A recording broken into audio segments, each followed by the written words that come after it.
Hello দর্শক, আসসালামু আলাইকুম। স্বাগত সবাইকে লাবণী কিচেনে। আপনাদের জন্য আমার আজকের আয়োজন গার্ডেনে কচু লাগানো। এর আগে আমার বেশ কয়েকটি কচুর ভিডিও আপনারা দেখেছেন, যা ছিল টবে। এবার আমি চিন্তা করেছি পরীক্ষামূলকভাবে আমি কিছুটা কচু মাটিতে দিব। এবছর যদি হয় হলো, অথবা আমি নেক্সট ইয়ার দেখবো যে এখান থেকে কচু হয় নাকি। তো আমি কিভাবে প্রসেস করছি আপনারা দেখুন, হয়তোবা ভালো লাগলে আপনারা করতে পারবেন। তো শুরুতে এই যে একটি আমার গার্ডেনে পাশে জায়গা আছে, যেখানে আমি আমার ফলের গাছ দিয়েছি, পেয়ার এবং প্লাম। তো এখানে আমি একটু জায়গায় প্রথমে মাটিটি খুঁড়ে কিছুটা স্টোন আছে যা তুলে নিচ্ছি।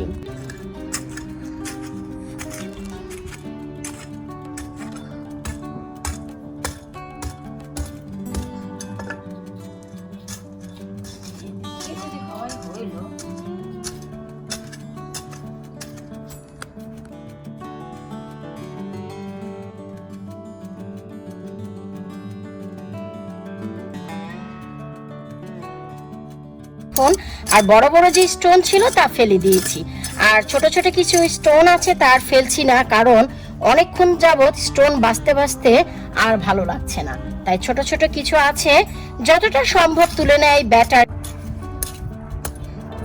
আর যেহেতু চাচ্ছি অনেক দিনের জন্য কচু গাছটি সংরক্ষণ করব, খাবো, এখান থেকে কচু খেতে খেতে মরবো ইচ্ছে আছে। এবার বুঝুন যে কতটা যত্ন করতে হবে। তো ভালো করে যখন আমি মাটিটি খুঁড়ে নিয়েছি, এখন এখানে আমি দিয়ে দিব বেশ কিছুটা কম্পোস্ট।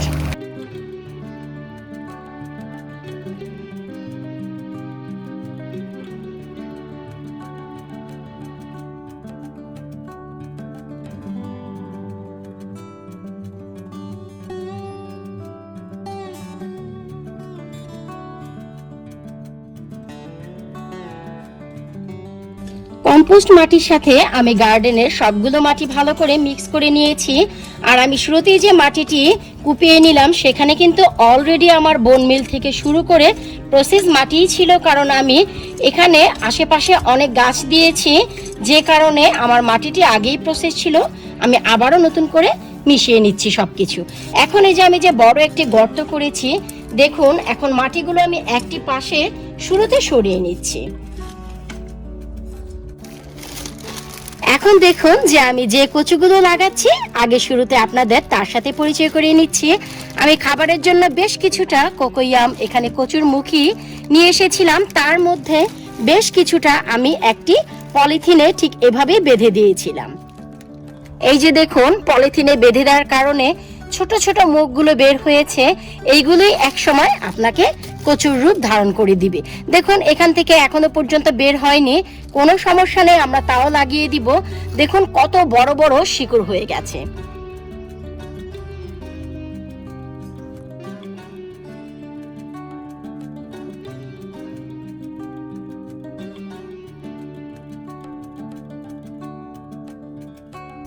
আমি আমার সবগুলো কচুর মুখী পলিথিন থেকে বের করে নিয়েছি।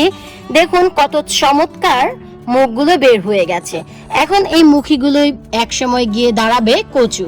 আমি যেহেতু টবে সফলতা পেয়েছি, তাই ভাবলাম এবার আমি পরীক্ষামূলকভাবে আমার গার্ডেনে দিব। যদি হয়, বিলিভ মি, এই কচু খেয়েও শেষ করতে পারবো না।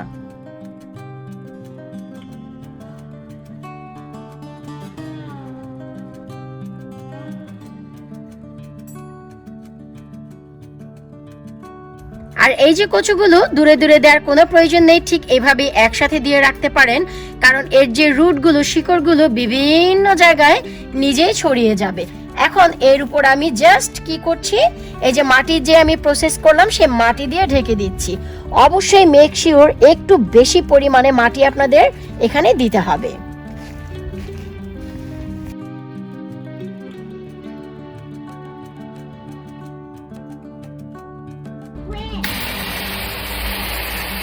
যখনই আমার কচুগুলি লাগানো হয়ে গেছে, মেক শিওর অনেক করে পানি দিয়ে দিতে হবে, কারণ আমরা এইমাত্র মাটিতে গাছগুলো দিয়েছি। কারণ মাটিগুলো শুকনো ছিল, তাই পানি দিয়ে দেওয়া জরুরি। দোয়া চাচ্ছি আপনাদের কাছে যেন আমার এই কাজটি সফল হয়, কারণ মাটিতে কখনো দেইনি আমি। আমি এর আগে একটি জাস্ট দিয়েছি, মাটিতেও উঠেছে ইনশাল্লাহ। এখন চাচ্ছি খাবারের উপযুক্তভাবে যেন এখানে কচু হয়। যদি আমার এই আইডিয়াটি ভালো লাগে, এই সামারে আপনারা করতে পারেন। আমি একদম ফুল সামারে এই কাজটি করছি, ইনশাল্লাহ হয়তোবা সফল হব। যদি সফল হই অবশ্যই এর একটি ভিডিও নিয়ে আমি আবারও আপনাদের মাঝে চলে আসব। বিদায় নিচ্ছি আজকের মতো, আল্লাহ হাফিজ।